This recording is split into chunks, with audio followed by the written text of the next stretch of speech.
Shall we start, Adil? Yes, I'm just getting the live stream ready. Just okay. 1 second. Yeah. All right, I think I'm done. Yeah. You guys will see a pop-up. You can just click on got it. Yeah. Oh, somebody there. All right. Namaskara, everyone. Welcome to our Chai Time edition of Journeys with Bhoomiwasis. We have not done one at this time. I think most of our events have been from 11 to 1. So welcome everyone. I have some chai with me.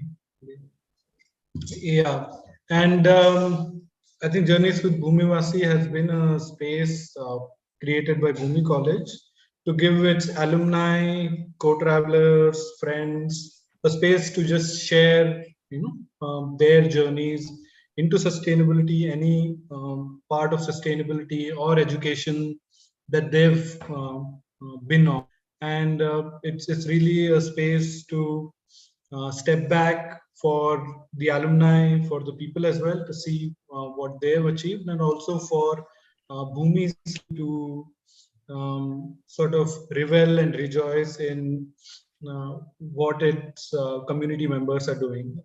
Another reason for us to do this is to really help youngsters who wish to make a journey to the alternative, pick up maybe sustainability or alternative education as a career, to just provide these as roadmaps for them. So those are the intentions behind us doing this Journeys with Bhoomiwasis, and today we are very happy to have Swaroopa and Mahi with us as speakers.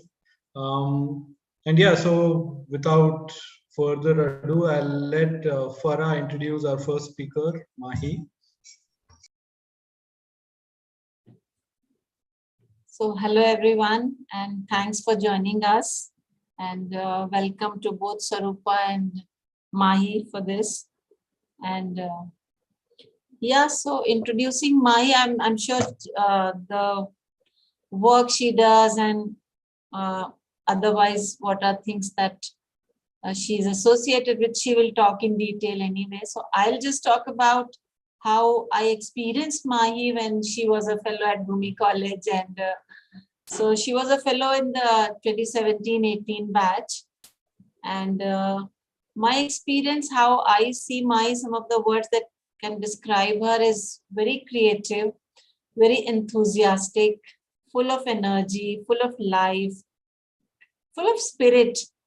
And like Mahi is one person, like wherever she goes, she spreads that cheerfulness in the space, in the people around, and she brings that smile. And very creative, and Mahi has an eye for detailing, and so whatever work she takes up, she does it to to the best of her ability. Also, very responsible person and very sincere about her work. So that's how we experience Mahi. So I will not take any more time. So over to you, Mahi. Thank you so much, Farah. That was very sweet. Thank you. Okay, so I'm going to show you some pictures with my talk. I'll try to do this correctly. I'm just going to share it.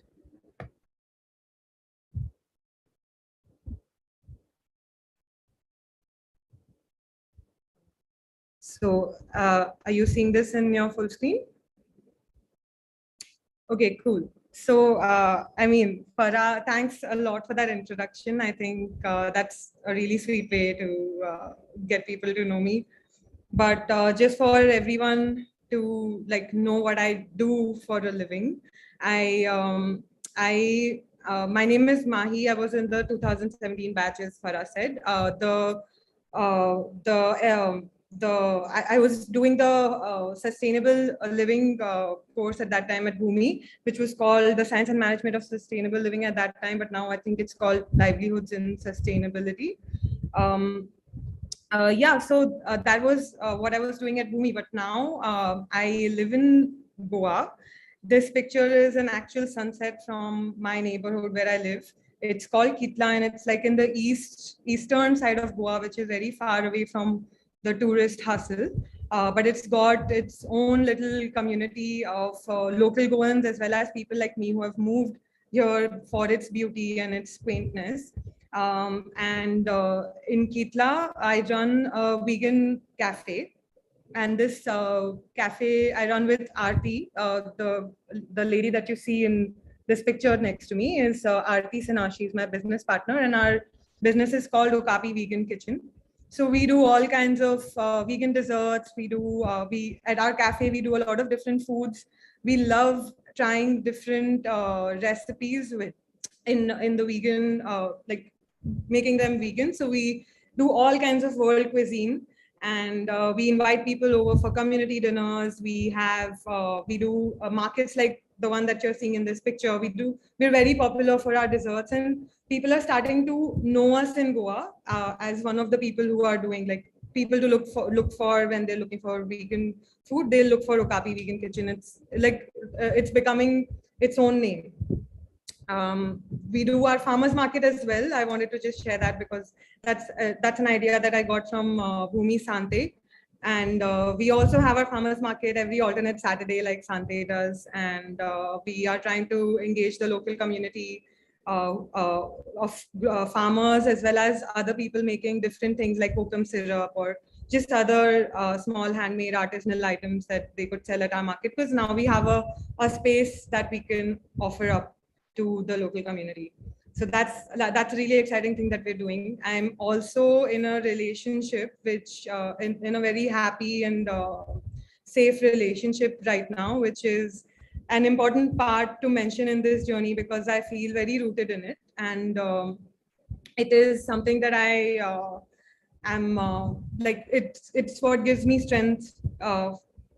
And just generally, like I'm making good relationships in life right now. And I'm telling you all this because we're talking about a journey, and I'm at this point in life where I feel like a lot of the things that I have achieved are what I wanted to achieve, and everything else will be an improvement on this. But when Adil asked me to do this talk, it made me think about how to talk about my journey and where should I even start. And I thought about this day. This is an actual picture of me crying at a conference in Jim Corbett, which was happening. It was organized by this group called F of X, and it was just a conference of like creators from different parts of the country. They had just come together, and we were just having like fun, collaborating, learning from each other. It was at a time in my life where I was really like in a very bad place, and it was a way for me to get out, like make new friends and just put myself out there. But at the end of the conference, they made us do this activity where they asked us to close our eyes, and they told us, imagine that you're meeting your 11-year-old self today, and just think about what your 11-year-old self will feel like when they look at you or when they talk to you now. And I could not stop crying because I was so sure that my 11-year-old self would be extremely disappointed in whatever I had achieved in life by then, or had not had the chance to build or was unable to build. So I was very embarrassed to show myself to my 11-year-old self, and I really didn't want to do it. And why it's ironic is because, not ironic, but I guess the reason why I felt so disturbed by going back to my 11-year-old self is because as an 11-year-old, I was extremely, like, I think it was the happiest period in my life, where I had a really great group of friends that I was studying with. We were in an alternative school, so we had like full creative liberty, and we were doing all kinds of really cool things as kids. And one of the things that kind of like, this is an actual picture of me as an 11-year-old. And the guy you see on the left-hand side is my dad, who's like beaming, if you can see, and he's holding a camcorder and he's recording me giving a presentation. This presentation that I'm giving is Save the Tigers, it was called. And this is a story. This picture is basically representative of a story that my parents tell about me even today. Like, this is something they were extremely proud of, because they remember this as being a presentation where I was fully like passionate about this thing that I'd learned ki the tigers are not gonna survive this kind of environment. And I was shocked as an 11-year-old to know that. And I was like, there's no way we can let this happen. So I was like just appealing to the adults that we need to do something about this. Like, can you see what's happening to this planet? And my parents really saw that, and they were extremely proud of it. One, because they themselves were in the sustainable business. They were themselves working for the environment, and we were constantly having talks about like how the planet is suffering and all those things that are at my house every night at dinner time. These were regular conversations. So for them to see me be so passionate about something which was in line with what they were passionate about, they really felt proud of me. And that is something that they still feel proud about. Like, they still talk about this day. And just to understand why my 28-year-old self was sad to look at my 11-year-old self is to think about how disappointed my parents would be maybe at that time. Like, because I wasn't doing any of those things, I wasn't achieving, I wasn't saving any tigers, and I wasn't there where I had wanted those adults to be at that time. So it was like, while my parents were super encouraging for my passion, it was also at the same time a very daunting thing to feel this pressure that I need to do something, and I need to save the planet, and I need to I need to really do something big, make a difference, and do something meaningful. So that is how I got. That was the perspective with which I was growing up in my teenage years. And by my mid-20s, my end 20s, I was feeling very weird about like not being there and not doing anything significant. But while my parents are such, like, they expect so much out of me, at the same time they are my cheerleaders. They are constantly encouraging me. They're constantly checking me. They're showing me where I'm going weak, or like they're just supporting me. So around that time, right after that conference, a few months after that, I was still extremely lost. And my mom saw that, and she actually shared this video by Lily Singh with me. And this video was about Lily Singh making a vision board. So it was what she was talking about was thinking about the 3 things that you wanted to achieve in this year, and breaking down basically what your long-term goals are into yearly goals, and deciding on 3 things that you want to achieve in this year, and putting down a collage of images that you associate with achieving those goals. And using that as a motivation every day, looking at it, using that as a motivation to move ahead. And so my mom encouraged me to do that. And I just took it up as a project because I was feeling so lost that I was like, whatever, I'll do something, like it'll be something to do. So, and I like arts and crafts, and I hadn't done any collage in like years. So I was like, okay, let's do this. And when I started to do this, this is what came up. This is the vision board that I ended up making. It was in 3 things. It was at least 7, 8, 10 things that I want to achieve. And these are things that I want to achieve over my lifetime. Just like, you can see all kinds of things here. You see the tiger there on top in the right corner. You see other animals. I want to do work with animal conservation. I want to dance. I want to be very fit. Like, I want to write. I want to cook. I want to make a food forest. And I want to have like a relationship with someone. I want to travel. So, and everything, like I wrote those words down at the bottom.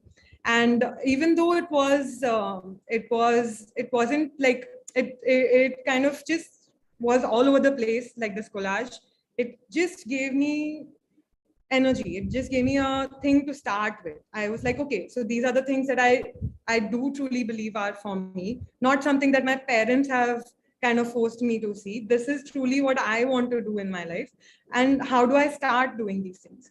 So I started to meet people. I started to meet people who were already doing different projects. And so this is like a farm in Ganeshpuri. They're trying to convert convert local farmers into organic farming. And I was also doing some permaculture work in a farm in Karjat. So these are just like things that I was trying to explore and understand whether this is what I resonate with the most. But even and when this whole thing was happening, of course, like for everyone else, COVID also, like COVID was one of the things that gave a pause to my exploration, which I have to be honest, like it was extremely welcome I was welcoming that pause very happily, because it just gave me some time to take the pressure off. Like I knew nobody was expected to do anything. Everything was shut down and we were just supposed to stay at home. So I just made it like a summer vacation of old days, and I used it to paint, I used it to work out, I used it to reflect, I used it to read. I was living with my grandfather, so we were having like a lot of bonding time and watching documentaries and things together. So it was a really good time for me to kind of like just stop worrying about what I want to become and just be. And I've had other experiences also like that. Whenever I have felt like the pressure is building up too much, I sort of tend to just shut it, like take some time. And like, for example, when I went to Khamakhetna, which is in South Goa, it's a forest retreat. And it's like very far away from connectivity, and it's very close to the ocean. You can hear the ocean waves at nighttime, but at the same time, you're hearing all these forest sounds, and like you're right in the middle of the jungle. And this was also a great time for me to sort of introspect. And this was all after the FFX conference, and I was really in the reflective mode, and I really needed that time to kind of understand what's going on within me. So that was great. But like how it happens at the end of every vacation, you sort of start feeling like this anxiety. Okay, now we have to like, we've taken this time for ourselves, and now we have to like do something, and we have to do something fast. And this is a picture of me helping my mom out at her exhibition for the work that she does, which is with organic cotton and handmade fabrics. So what, like in the past, whenever I felt this pressure that I need to do something quickly, I've tended to go back to my parents' business and join them in their work, because their work is aligned with my values. But in the end, it never works out, because we are never on the same page emotionally. We are not good co-workers as such. We're not like safe. We're not a safe environment for each other to work in. So even though it seems like an ideal situation, it just never works in anyone's favor. So again, I was like, okay, this is getting too much, and again, I was like, I need to just do what I truly have been wanting to do. So the idea of moving to Goa and why I moved to Goa is, I don't even know where it came from, but it's been there. And even when I was in Bhoomi, I took up an internship, and I came to Goa to do that internship, because for many years, like 7-8 years now, I've had this feeling that I just want to move to Goa. And around 2020, at the end of the first lockdown, I was feeling pressure to the max, that I need to like maybe start working with my parents or figure out my own life. Otherwise, I'll just be sitting here having coffee with the books that I'm reading, and I'll just be like living off of my parents, which was making me feel very like insecure and anxious. So I decided that I'm not going to leave Goa to the retirement age, which is what my previous plan was, and do that today. Like I'll make that change today, because I think, and for a lot of people during COVID, that was like a big motivator for a lot of people to kind of say, ki, now is the time to do that, whatever it is that you want to do. The time is now, because it just feels apocalyptic. Like that's the general feeling, I think, that everyone has, that the world is going to end. So you better do what you want to do now. And I took that leap and I came to Goa, which was a scary thing because I wanted to do that later when I was secure and safe and strong in my career, and do that as not in a way that I'd have to maybe uproot myself again if this goes wrong. Because everything now, like if this goes wrong, if Goa goes wrong, then I have no other future like big dream plan that I want to achieve. So it was a big step for me, but I took it and I gave myself a month to just meet people and go to places in and around, like all over Goa, North, South Goa, and go to farms. This is a areca nut farm that I went to, and I was just explore different things that are happening around me, and taking work experience if possible, like trying out work for 2-3 days at each organization, spending some time with the people, understanding whether this is something that fits with me. And that was a great month. It was another month of zero pressure as such. Like what COVID and Khama Kitna were more like inward, no pressure spaces. This 1 month of exploration was like an outwardly no pressure space, where I was just giving myself the time to say yes to all experiences, just making friends, talking to people, meeting, doing things that they are doing, just all of those things. And it was a lot of fun. Like that month was probably like my most fun month in the last 1.5 years that I've been in Goa. And then I finally said yes to Aarti. Aarti is my business partner, like I said, and this is a picture taken in front of our cafe when we finally got the space in Kitla in September last year. So, but this is a picture of much later. Like we'd already started working together, and when I said yes to Aarti, it was just for a small community dinner, and it was like one of the experiences that I was doing at the time, that I was just like meeting, like saying yes to all kinds of experiences. So one of the experiences I said yes to was just putting together a community dinner with Aarti, and I just realized like something clicked, and I realized that this is the place for me. And the thing that clicked was Aarti. Actually, it was my connection with her, my work relationship with her, how I felt with her, how safe I felt with her, how much I wanted to help her, how much I wanted this to work for her, and how we were together creating, ideating, firefighting, and how fun that was. That was what made me say yes to Aarti. I feel that I love Okapi now and I love where it's going. But if I'm working with Aarti, I would like to do all kinds of things. Like we're doing the farmers market. It's not just food, like we're trying to do other things as well. And it's because it's so fun to do things with her. So here I just want to take you back again, back to Bhoomi actually. This is a photo of some of my friends from Bhoomi, and this is a photo which was taken early in the course, but right after a very important program that we did called Inner Outer Ecology, and Farah was actually our mentor in that program. What that program is basically a week of inclusion, or like we were all 5 or 6 of us were selected out of the group and put.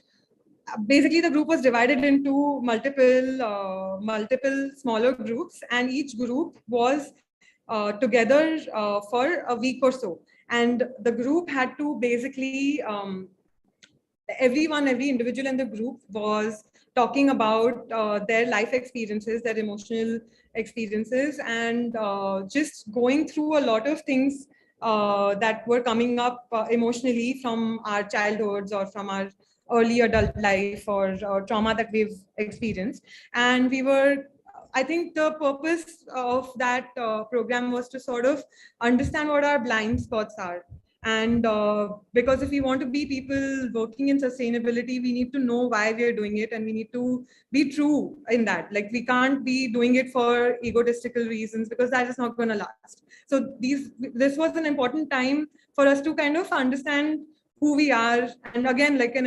inward thing, but in a group. And that, because the group has a lot of perspective to offer.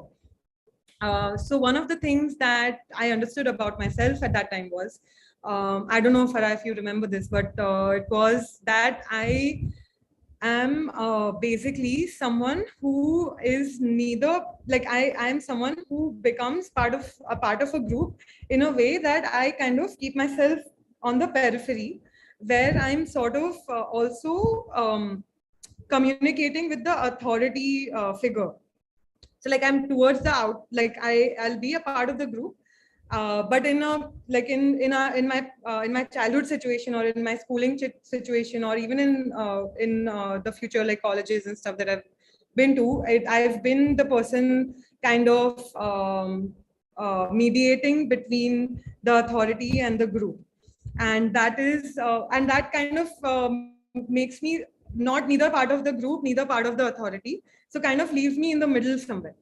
And this is funny because I took that 16 personality Myers-Briggs test, and I'm an INFP. And an INFP, that is the mediator. Like, the term for what my personality is, the mediator. But what happens is, basically the reason why I do this is because what I've understood, like, over time, is that I care deeply about any group that I am in, that I'm a part of. And for me, I'm also someone who believes in working with the system rather than against it. So for me, it becomes important to sort of translate between the group and the system, so that things can happen in the way that they were intended to happen, rather than misunderstandings being created.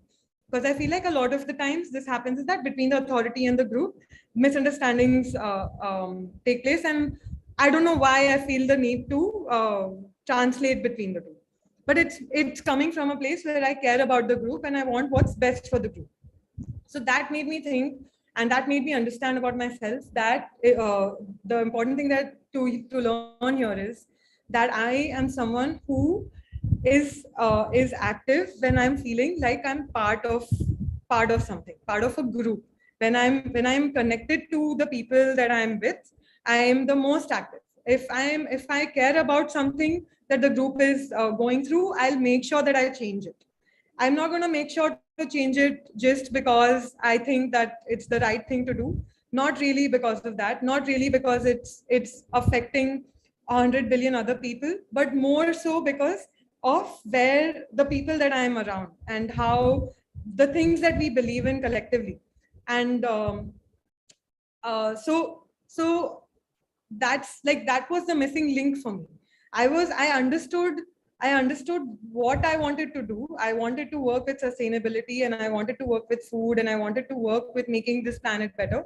But I wasn't able to feel myself in anything that I was doing, in anything that I was exploring, because I wasn't able to feel connected with the people that I was around. I wasn't allowing them to connect with me, and I wasn't allowing to connect with them. A big reason for that is because I invest in it so much that I feel afraid to connect in the first place, and I create a wall because of whatever trauma that I've experienced.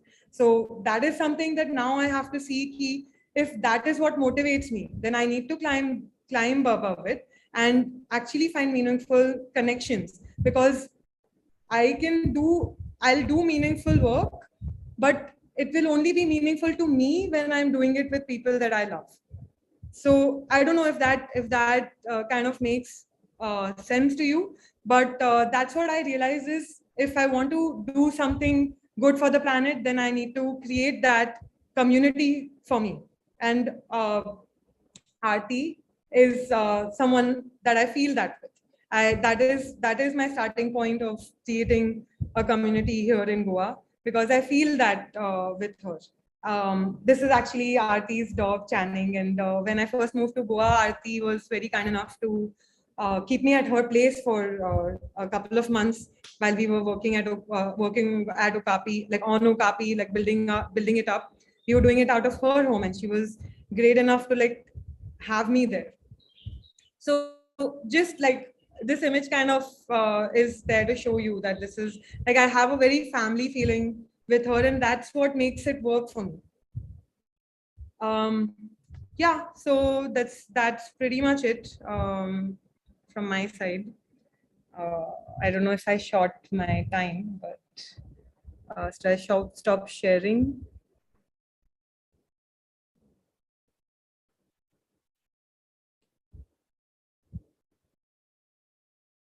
Stop sharing. Thank you, Mahi. That I think the presentation was very real and raw. And I could see myself nodding my head throughout, many points during your presentation, because I could connect to it deeply, especially when you go through ups and downs, when you're trying to figure out what your purpose is in life in your 20s, late 20s. I think I could really connect with that, and I think many youngsters will connect with that as well. And the way you ended it, talking about finding a tribe or a community to do that work that you love, I think that also is very, very important. Probably something young people should know before they get into the alternative. So thank you so much. Thank you so much. Thank you. Yeah, so our next speaker is Swaroopa. I actually don't know whether she did sustainable living or holistic education, but I'm going to take a guess. Sustainable living.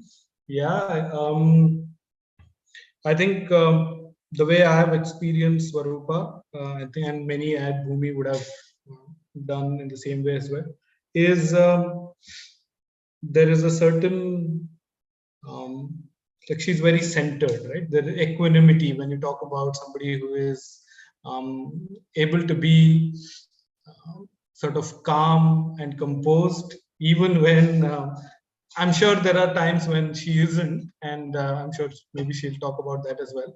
But overall, somebody who is able to really be centered and relaxed. I think that's the energy that I've got from Swaroopa. Most of the time, it's very easy to talk to her, have conversations with her. She doesn't take herself that seriously, but what she's passionate about, then I think then you see her eyes light up, and then you can see that suddenly that there's a burst of energy that you can feel, and especially when it comes to food or some of the things that she's passionate about.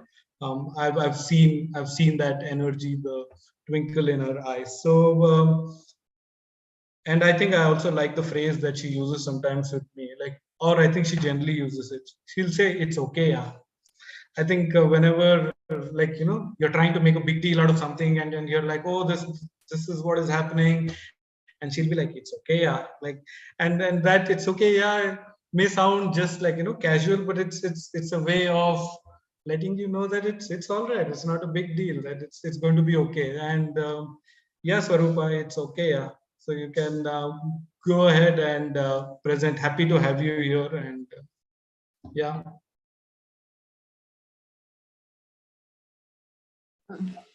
That was really nice to hear about myself, and I was actually wondering, is it really true?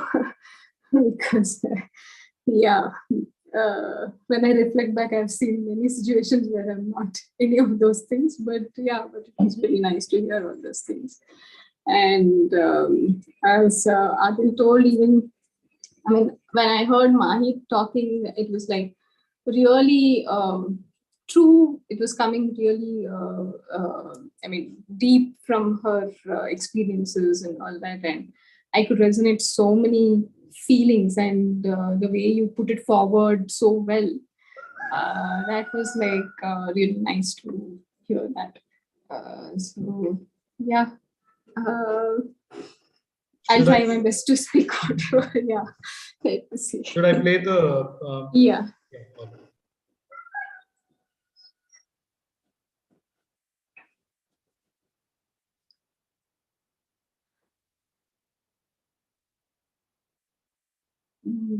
I think the first slide, this is the last slide. Yeah. So I think the story we have heard many times from many people. I've also studied engineering and then in the corporate job, and some incident in the family kind of got me to thinking, what exactly am I doing with my life? So the usual identity crisis and all that, and kind of I thought I'll take a short break from my work, just 1 or 2 months, and see what can be done. Without actually really putting a lot of thought to it and giving a lot of time, I just kind of jumped into it, into like trying something with food. Like I had after I finished my college, I had come to Bangalore, and I was away from home for a long time, and certain things were actually strained between me and my family because of my relationship and all those things. And when I was back in Bangalore working and after marriage and all that, that need to connect back to my family was not really met very well. So the only way I think I could connect it back was to actually recreate that food, which I was missing a lot. And I kind of thought, anyway, I'm in Bangalore, so it shouldn't be very difficult for me to get those whatever items. And me and my husband, Anand, we kind of will search, we'll get it anyways, old Bangalore. So we searched everywhere and we really couldn't find any of those dishes apart from the usual idli dosa and all those things.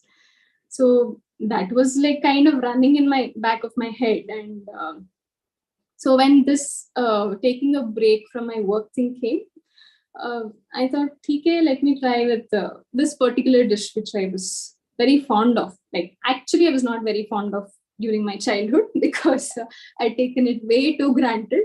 It was rice rotis, which is like very, very soft. And it used to be, in my grandmom and my mom and all used to make it very often. And whenever I used to go to my grandmom's home, that used to be there always. So I was like, what is this? Same thing every time. But after college, after coming back to Bangalore, I realized that actually I'm missing that. So that is when the trials kind of started, in which I failed terribly. And I kind of couldn't ask my mom also so much because of whatever things that was going on. So I kind of, with memories, I attempted, and it was like major failures of everything. So, but then TK, when I started taking a break from my work, I thought, okay, let me learn it however I can. And I used to visit my home also. There I used to kind of just observe how my mom is doing and all, not like really go read her, pester her, asking to teach me and all that. And where I think somehow figure out few nuances and develop my own way of doing it. And this particular dish comes with a family of its own of tools. So if I have to do actually with my hand, it is too much of a skill which I have not attained it. But it has a pressing machine of its own, and it has all this bamboo made plates and all those things. It comes and a particular cast iron tawa. That is when you get like a nice whatever my expectations were. So slowly I started gathering that family also. So somehow I sourced here and there and got it. And then thought, okay, I'll try it out in my apartment in that short period, and started doing that. And our area is filled with majorly people who have settled from northern part of India. So I was not very sure, but I think people kind of liked it. And then slowly it started on, and then I kind of quit my job also, and it went on. From that one particular dish, I started introducing other traditional dishes also, which again I had to learn from scratch, doing trial and error, and whatever by memories and just thinking like that. So it went on well. Actually, it started spreading everywhere, and people liked it, and because I had put in too much effort to make sure. That time I had no clue of all this organic and all those things. So it was all I had in mind was it should be homemade, fresh, and natural. So that is all I was doing. So I used to procure the vegetables freshly daily from going and selecting on my own and making on my own and then packing and delivering it. So all those things happened. But over time, I think I again caught up with the pressure of performing because I quit my job. I had to do something, improve something and all that. And it went on and started reaching burnout and burnout happened. So I was like, I started dreading the day. I'm like, no, I can't handle this thing, doing everything on my own. So yeah, burnout happened and somehow I shut it down. And then after that, there was a kind of a bit of a health scare in the family. And that also led me to try out various things in the food things itself. Like that time, millet thing was a boom. It was just starting all that millet thingy. So I was like, okay, let's do everything with millets. So I started doing everything with millets, and I was like, okay, there's something wrong. And Anand was like super pissed off. Like, what are you doing? You can't eat millets of everything for all this thing. And then because there were so many fads that has come, oats, wheat fad, everything has come, and nothing really sustains. You really have to figure out things. And then I thought, okay, fine. And then let's go fully vegan. And then I went fully vegan for some time, and then I realized there's something wrong here also. Something is not fitting in right here. So yeah, all this experimentation happened, and then kind of during my research, I figured out that soil also is very important, which plays a major role in the food and all that. So now for everything, just reached the soil, and reading here and there was very confusing. And that is when I came across an article from Bhoomi, and that is how I ended up joining Bhoomi also. So just looking for answers, like what is it, what is right, what is wrong, and all that. It was just as basic as right and wrong at that time, because I was looking at everything in like, this food is not good, this is not good. Now what should I eat? What should I eat? What should I follow? And food has become had become a very one kind of, I was looking at it in a very negative lens at everywhere, and you can't really live like that. So, and that is how kind of, I think, Bhoomi happened. And in Bhoomi, again, it was not a very smooth journey for me because there were a lot of new things, lot of questions, and lot of conflicts that was happening in my mind. I think next slide.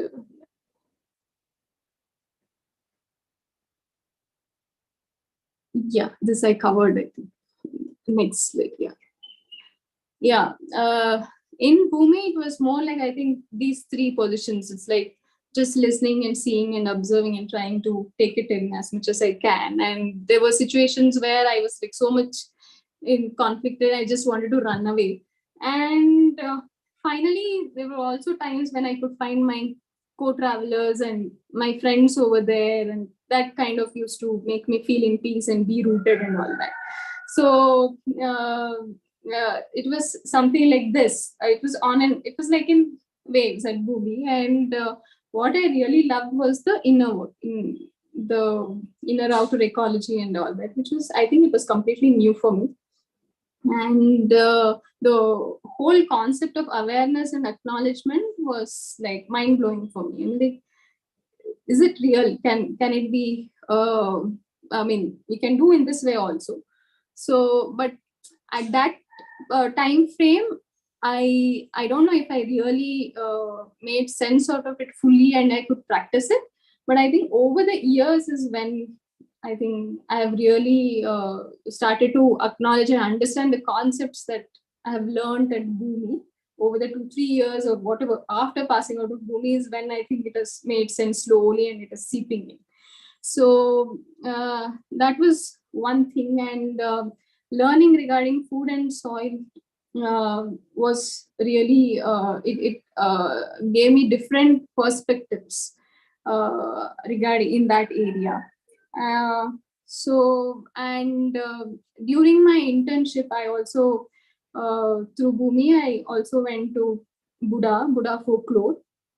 And that was something which was really informative for me. And I also met people there, and my interest was all that time. It was always this wild greens and all that. And I also remember at that point of time, like in 9th standard, I had done a project in school regarding uh, uh, forest produce, wildly growing produce, which you can eat it and which is not cultivated.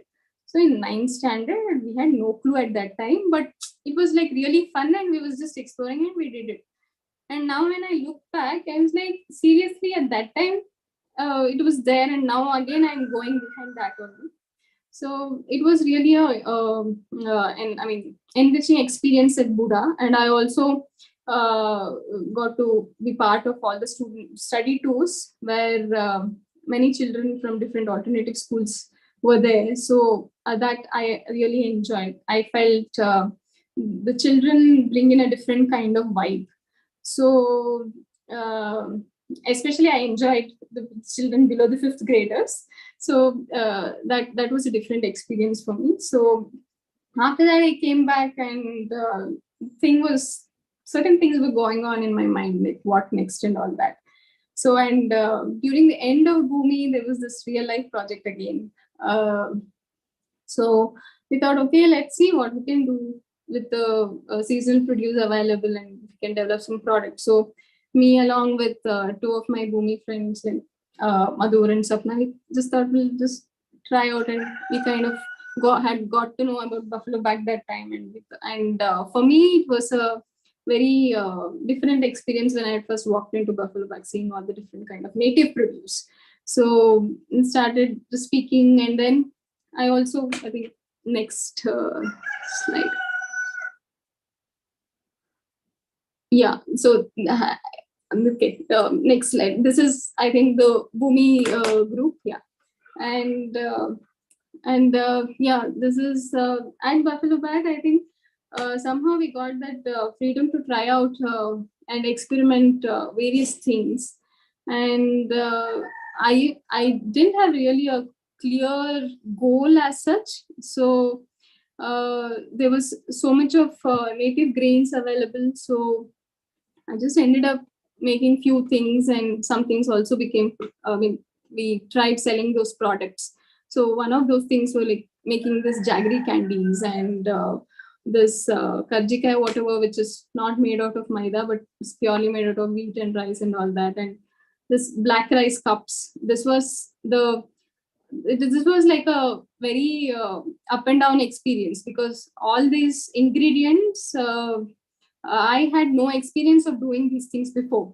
So I had to do multiple number of trials, and sometimes I used to feel like, why did I even start doing this thing? Because nothing is happening, nothing is moving ahead. But finally, when it comes out, that was a different kind of a joy.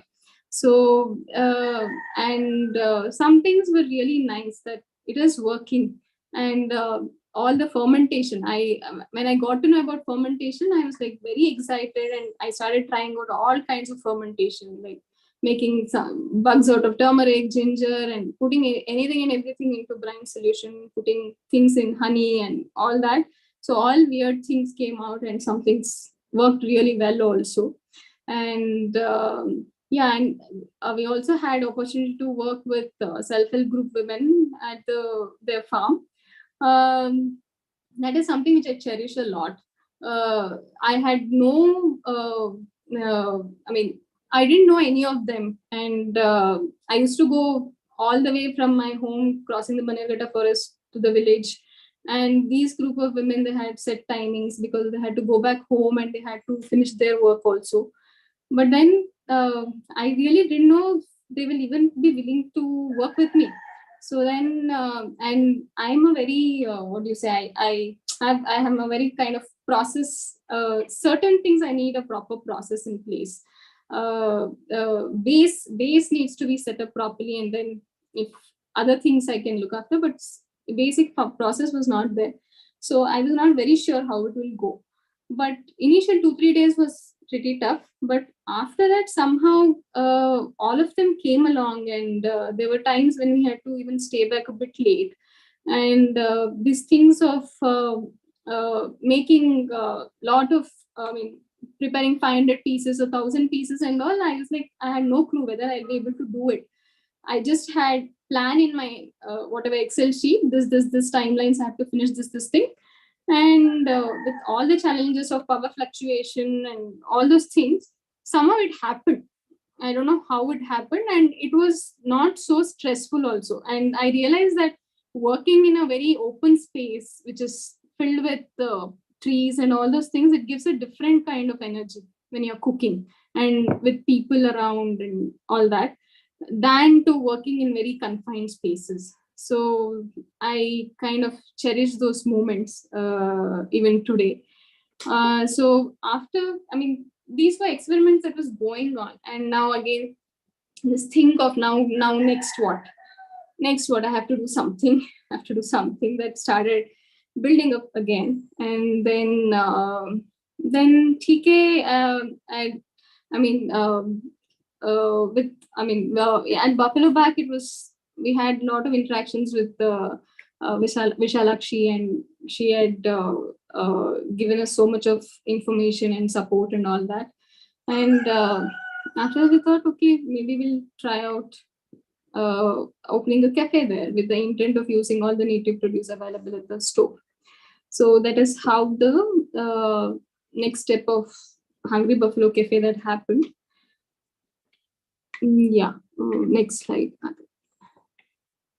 Yeah, so this was again with 4 people, Madhu, Sapna and Kishore. All 4 of us got together and we thought, okay, we'll try it out. Let's see how it goes.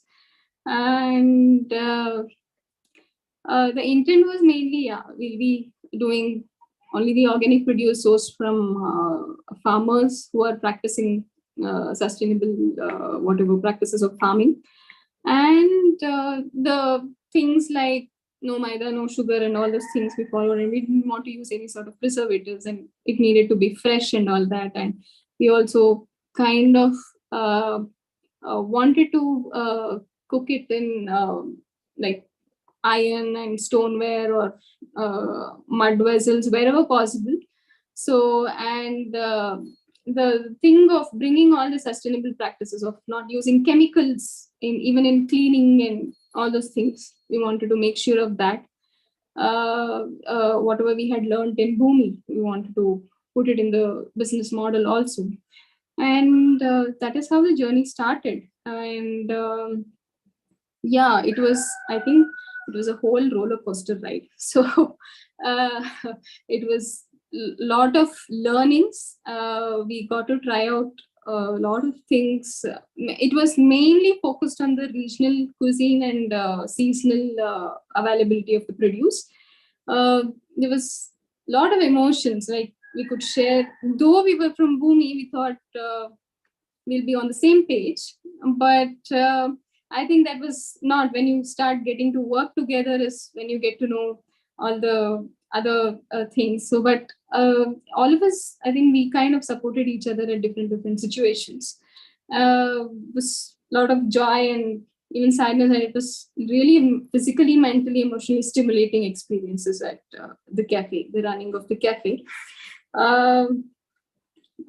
So all in all, it was really a roller coaster ride, but that was it. But I think again the different kind of pressures and me yielding to those pressures again started building up here as well. So in 2020, when the COVID wave started, I think thought, okay, this is not. It was slightly deviating from the vision whatever we had. So thought it's time. I think we should take a break from this. So that is when we kind of shut it down in 2020, and I also realized I also had a lot of learnings from this thing as to I like experimenting and coming up with different recipes, but I quite really didn't enjoy daily going and running the daily show end to end, and there was too many surprises on a daily basis. So I felt I'm not yet ready to handle it from the professional front. And being in Bangalore, I think in the market, I was not very sure how it is going to pan, because it was a very small space, and the kind of model we were running, I was not very sure if it can sustain more. But we had, I mean, the customers really loved the food. That was something which we felt really happy about. I mean, we did something, and I think we did it pretty well for being the first time. And there were many customers who came with their, fathers, mothers who were pretty elderly, and they used to tell that the food seems very homely, and we can bring our parents and elderly people and all here trusting the food, and there aren't many places out here. So those were all the feedback, and we also slowly got regular customers, and they used to love the food and all that. So those things were really great. It worked out really well for us. But yeah, there were other challenges. So we thought, okay, let's give it a break, and we'll take this pressure off, and we'll see later. So that is how it has been for me with that, this thing, like it's been up and down, up and down. And after that, I just felt like I need to figure it out. I mean, it's not working out. I'm just starting, and things are going here and there. So, I mean, right now, I mean, after that, I've been just like that. I mean, I went home, and next slide. And during COVID, around 3 months, I stayed at my home. And that is when I kind of really connected with my mom also. And she's always into cutlet in cooking and doing things. And she's like double the age of mine. And I don't think so I have the energy she has even at this age. So whatever it is, there'll be so many work going on at home. I mean, this is a village. Grandmom's home is at the village. So there used to be a lot of work going on, but still she had the energy, okay, let's do that. Let's do this thing. And I was also like, okay, fine. I've never done all these things. So we kind of tagged along, and we did a lot of traditional dishes. So, that was really a rooting experience for me. After so many years going back and staying there, and I could look at my mom at a very different angle. So I think the relationship also got better at that time. And I felt the food played a major role in that. I mean, when you start cooking and together and doing all these things, I think it somehow brings people closer. So, and even my mom's friend, she's also extremely passionate about cooking, and she knew that I'm interested in cooking, and she used to like, whenever there is a chance, they come, I've done this thing, do this thing. It just went on like that for 3 months. And even since my childhood, if I remember, I used to go to my grandmom's home during just the holidays, summer holidays or anything. So I had the feeling that it is not like extremely romanticized place and all that. It's just a normal village, and no great sceneries, wow, and all that. But over the past 2-3 years, I kind of started visiting at different seasons. And I started seeing the changes of the place in different seasons, and kind of started admiring the beauty. Though the summer's mate is very dry and the soil is all cracked up, but you have a totally different produce over there, and how people make use of that thing. And rainy season is so beautiful, and winters are itself different this thing. And I enjoyed going to all these local markets where you get just the local produce, and I always feel going and buying, touching the vegetables and buying is, I think I feel very happy with that. I'm really not comfortable in doing this just online shopping, but I'm interacting with the vendors and Sometimes I even interact with the vendors to get the rest. I mean, how do you cook this thing? And sometimes people just share the recipes. So interesting recipes. So that has been, I mean, I really love doing that thing. So whatever place I go, I make sure that of all the things, I make sure that I'll go to the local market just to see the produce over there. So it gives a sense of the place and the culture, everything. I think it's present in the local markets. So that is something. Even when I was in Grassroots, it was a village, and I used to go to the town. Whenever I used to get a chance, I used to go to the town so that I'll get a chance to attend the local market. That is how all these things came up. And this is junka, which is made in the Karnataka style, and patrode, the cassava leaves thing, and some local colorful beans, and bamboo shoot. I mean, rainy season, bamboo shoot is used a lot. So different parts of bamboo shoot is cut in different ways to make different items. And teakwood leaves and even the cashew tree leaves are all used to make steamed stuff. And yeah, the long snake guard and all these things, which like a really enriching experience for me.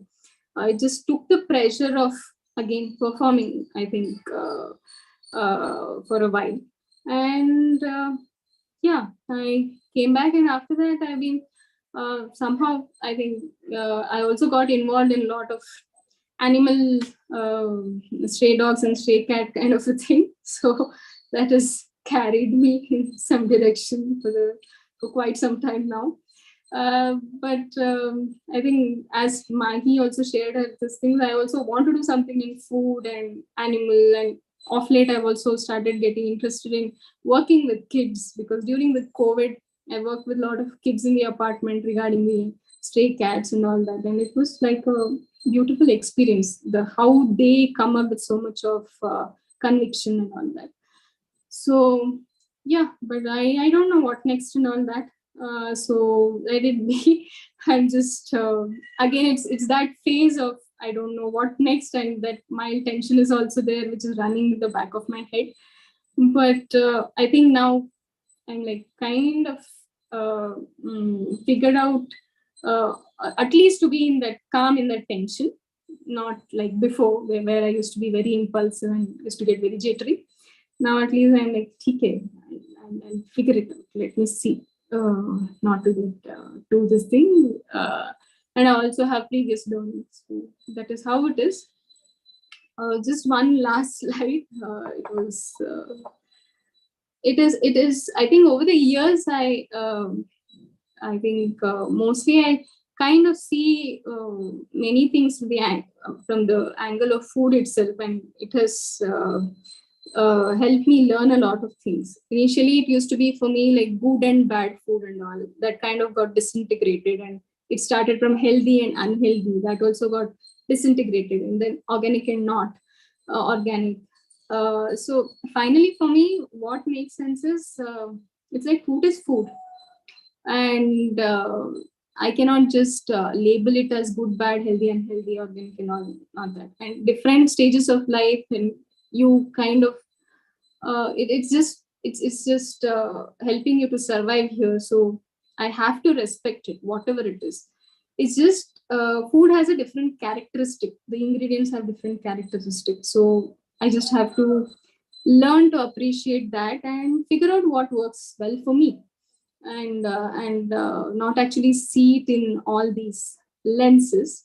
But of course, I do have some of my own convictions. Like I tend to go towards organic produce and fresh produce because of whatever things I have seen. Like there was a situation where at the farm, I had gone to the farm, and they just sprayed Roundup a day before or whatever.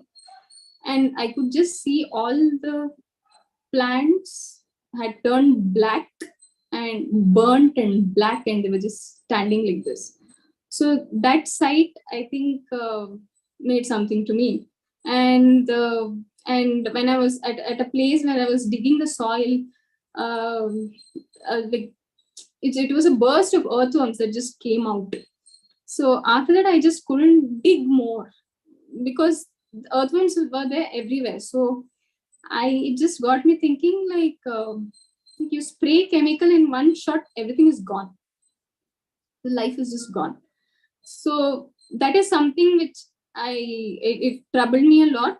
So at this point of time, I think the only thing I can do right now is maybe try to stick with the produce which is grown in sustainable ways as far as possible. So that is something. And I also, regarding this veg and non-veg food, I never had problems, but me actually bringing non-veg food home I was not really so this thing, but I have 3 dogs at home, and because of that, again, this perspective also shifted.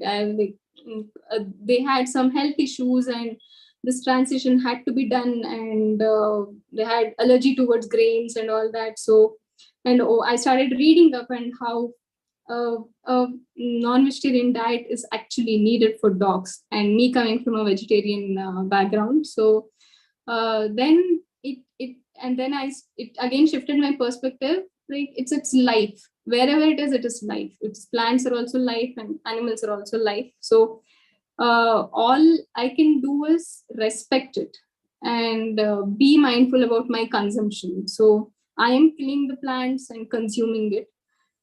Just because I don't see 4 legs or blood coming out or anything, I cannot just chop them off and consume however I want. It is, end of the day, it is life for me. So I think that kind of shifted for me. So only thing that stays with me right now is, like, whatever you're consuming, just be aware of it and just respect it, and be aware that someone else is some other life is going on to feed myself. So then be mindful of the consumption. So that is what made sense to me at this point of time. Food is this thing. And I was going behind all this authentic foods and all that, and the definition of authentic foods also, as I started exploring more and more, it kind of started dissolving in what exactly is authentic, because food is traveled everywhere and you really can't root it out. This is authentic. So yeah, and the whole issue of mass scale and the attitude towards that is something made sense to me. And I also started seeing this a lot of beauty in the scarcity and how it pushes one to be mindful. So I mean, I remember my mom's friend coming in, and she just narrated one instance of how her mom, the whole attitude was, you just consume how much ever is needed for you and don't waste anything. Let it be food, water, anything. That attitude was very rooted in all of them. And she just gave an example, because I was using mud vessels at home. The way her mom used to clean was, as soon as the cooking was done, she used to take just little bit of water and just in the hand itself just wash it off immediately.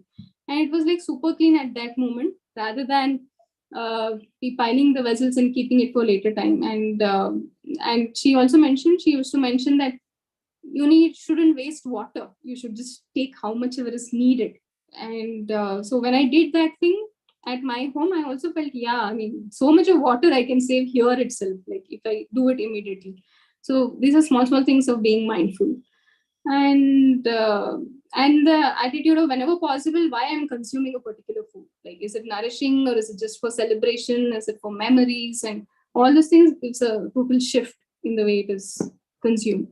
So, and it also brought into picture of how much labor is actually needed in preparing a particular kind of traditional foods.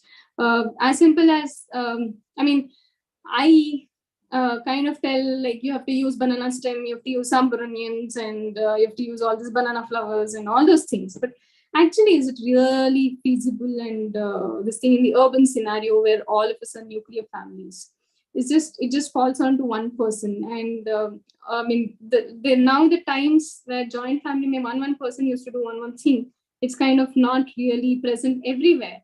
And how much effort actually goes in peeling those sambar onions and cutting banana stem, making that banana flowers on a regular basis. I don't think so. When everyone is running and working around, I think it won't be possible as how it used to be before. And the amount of labor that went in, and which we had kind of taken it for granted, and majorly the role of women in doing all those things, and the whole point of free labor, which was never even addressed at that time. All these things takes a lot of effort, just hand pounding it, grinding it, and making everything from scratch at home is actually a lot of labor, which was never given enough value. So all those things, I think when I started doing, I kind of started realizing how much I had taken it for granted. So, I mean, now I kind of respect it. Like if someone does that, it's like, oh, great. So yeah, that is it. And I'm like really grateful for all the learnings and all the people I've met at Bhoomi, all the facilitation I got, and all the experiences through my whatever ventures, and all the friends who have always been there for support. And extremely grateful for the part of upbringing that has happened at home. I mean, one thing was made sure at my home was it was always home cooked food, not too much of outside food, and freshly home cooked food, and it was always stressed upon the seasonal and local produce. So I think it is kind of ingrained. So, and the only way of expressing love was through food. So that is something I think I just take it forward. So yeah, more or less it's that is it. I don't know how much time I took. No, that was perfect. Thank you, Swaroopa. I think your passion for like food, and especially traditional regional food, I think that just came out so strongly. I think I felt that, and I think in a very Swaroopa way, you just spoke about setting up two food businesses and being a food entrepreneur. But you spoke of it in a very light, casual manner. But I think setting those businesses up or setting those projects up and running them successfully. And yes, you spoke about, I think you just mentioned that people like the food at Hungry Buffalo. But yeah, I can attest to that because I've been there to Hungry Buffalo many times, and yeah, the food was amazing. And I think if you go to probably check out the reviews online or talk about people who would come again and again to the cafe, I think they would speak like in a much more celebratory way about the food and about the work that you did there. Thank you so much. Thank you. We have about 10 minutes. If yeah, I think I would like to ask one question. Okapi and Hungry Buffalo both are interesting yet strange names, like strange for me because I'm not able to figure out what they mean. So one, I think I would love to know the background behind naming your enterprises the way that you did, and also maybe one, like what was the major principle, or what was the major vision behind that thing. Yeah. So should I go first? Yeah, Okay. yeah. So okapi is actually an animal, and it's an animal in Africa, which is endemic to South Africa, and it's basically a very weird looking animal between a horse and a zebra. So half of it is like striped like a zebra, but half of it looks like a donkey. But it's really cute and very like shy and stuff. And it's basically the reason why we named it okapi is because we are vegan for animals. It's the reason why we make vegan food is because we want to stop animal cruelty, and that's and also because it's a cute name, people ask you about it, and like it's a good story to talk about, and then they go and Google it, and it's a species that is endangered, so it's a good way to get people to just talk about like animal conservation. That's like, and so that kind of tells you the kind of principle that we are working with. We are trying to just make vegan food very accessible to people, because we feel that at this point in time, for me, more in terms of like a solution to a lot of like environmental issues that we're going through is to change the way we're eating food. And a big part of that is the meat consumption that we're having and all those things. So just to make food, vegan food that seems like very daunting to people like just like who are not vegan, they'll put their nose up and be like, no, we're not going to try it. Like we want it to become so easy to eat and easy to consume that vegan becomes just like any other food. It's not, doesn't have to be like differentiated between vegan food and non-vegan food. It's just food and it's great to eat. So that's our basic like motivator. So it is true. It is a great conversation starter. Like, It is. I thought it was like, oh, kapi, like maybe you get coffee there, like a South Indian. Yeah, it sounds like kapi, the South Indian word for coffee, but it's actually you can also get coffee there. So Oh, nice.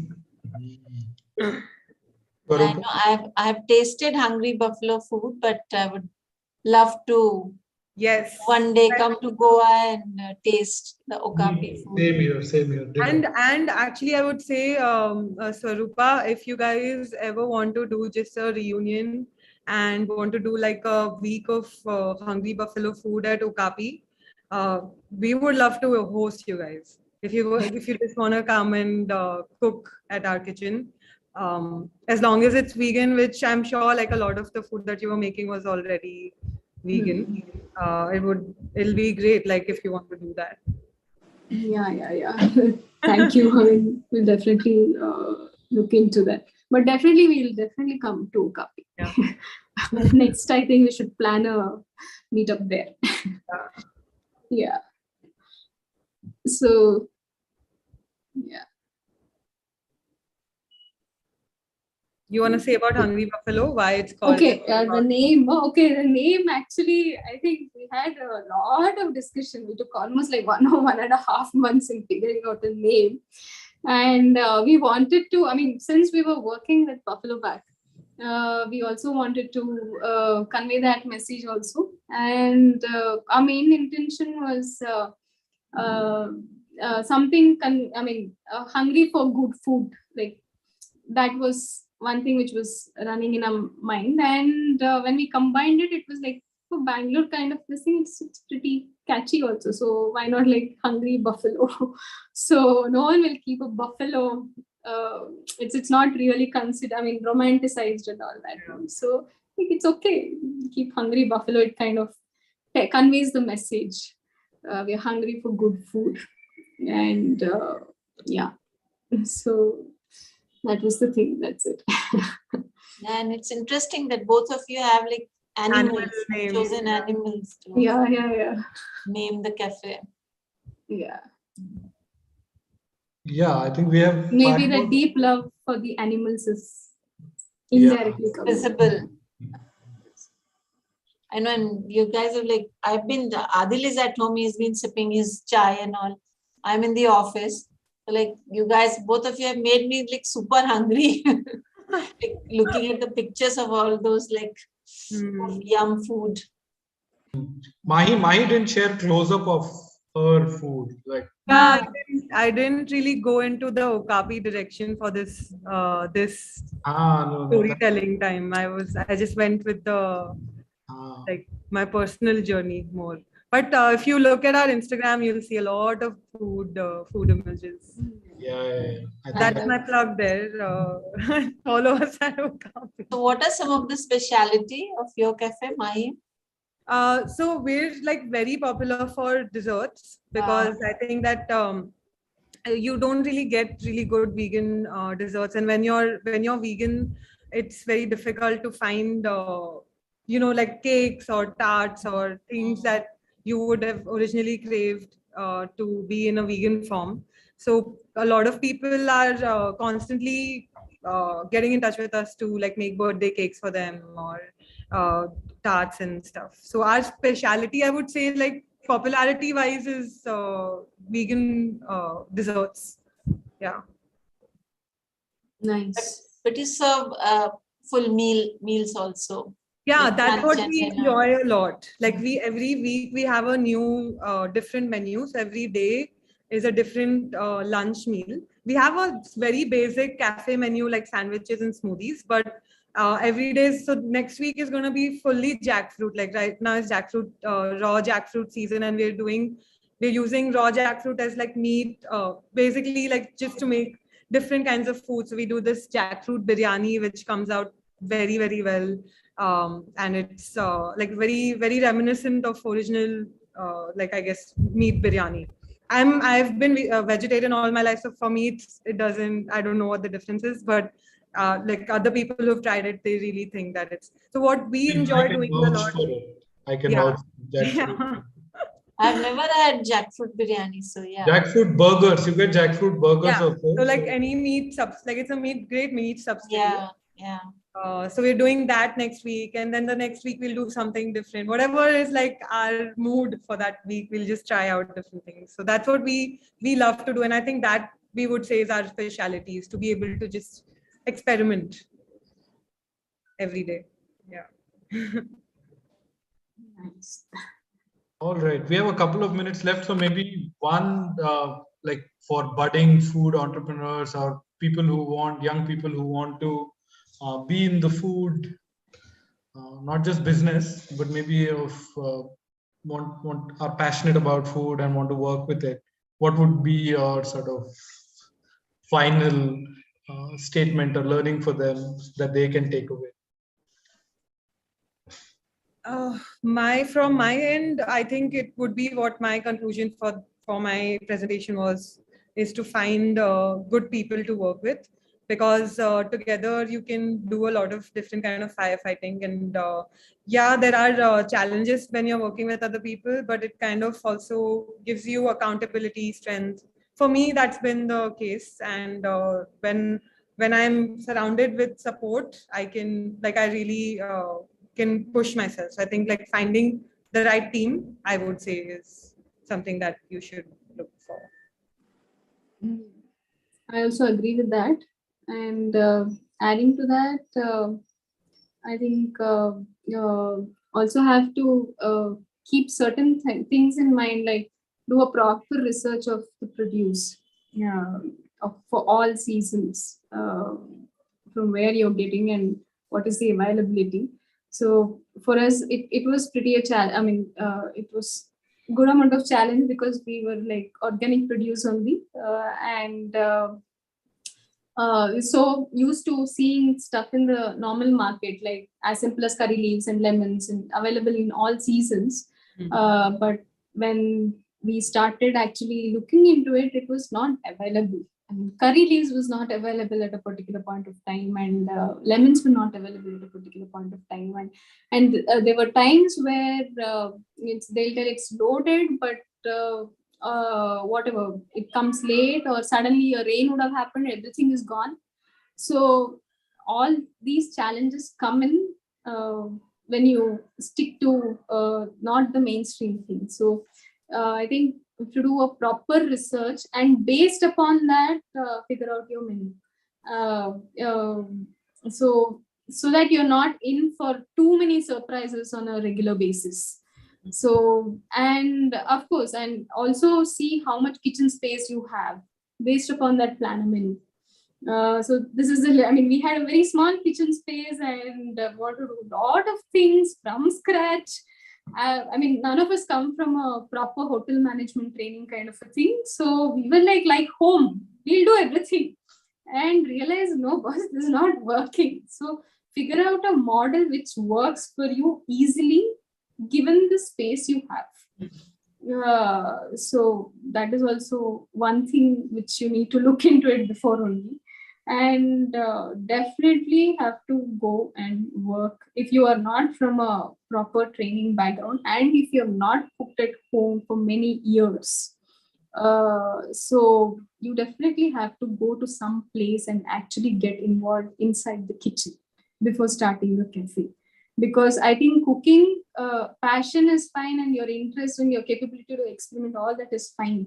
But when you're actually standing in front of that burners and doing it, it takes a lot of physical and emotional strength on a regular basis. And that can be developed only if you get beaten up in a hotel management courses, or you have been cooking for many years. It comes from experience. It is part of your muscle memory. So your basics are set.